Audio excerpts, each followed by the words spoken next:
पुणे जिल्हा परिषद आणि पंचायत समित्यांसाठी आज मतमोजणी। जिल्हा परिषदेच्या 73 गटांसाठी आणि पंचायत समितीच्या 146 गणांसाठी आज मतमोजणी। ठाण्यामध्ये क्रीडा महोत्सवात अधिकारी कर्मचाऱ्यांचा उत्स्फूर्त सहभाग। अधिकारी आणि कर्मचाऱ्यांच्या शारीरिक तंदुरुस्तीला प्रोत्साहन देण्यासाठी 2 दिवसीय क्रीडा महोत्सवाचं आयोजन। आजच्या निकालामध्ये भाजप पहिल्या तर शिंदे सेना दुसऱ्या स्थानी असेल, उदय सामंतांचं वक्तव्य। तर आजच्या निकालामध्ये ठाकरे सेना चौथ्या 5व्या स्थानी असेल, उदय सामंतांची टीका। सिंधुदुर्गमध्ये झडपीच्या 50 आणि पंचायत समितीच्या 100 गणांसाठी मतमोजणी। सिंधुदुर्गमध्ये नारायण राणेंची प्रतिष्ठा पणाला।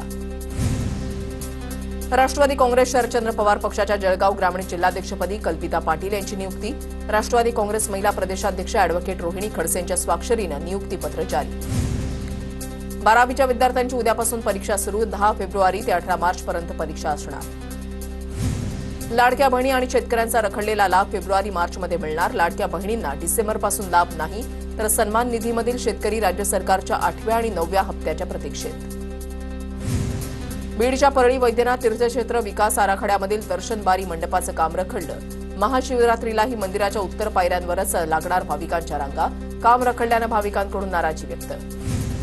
म्हाडाच्या पुणे विभागामधील घरांची उद्या सोडत। पुणे, पिंपरी चिंचवड, सोलापूर, कोल्हापूर, सांगलीमध्ये 4186 घरांची सोडत। उद्या संगणकीय सोडत काढण्यात येणार। पुण्यामध्ये रात्री थंडी आणि दुपारी उन्हाचे चटके। किमान तापमानामध्ये घसरण तर कमाल तापमानामध्ये वाढ।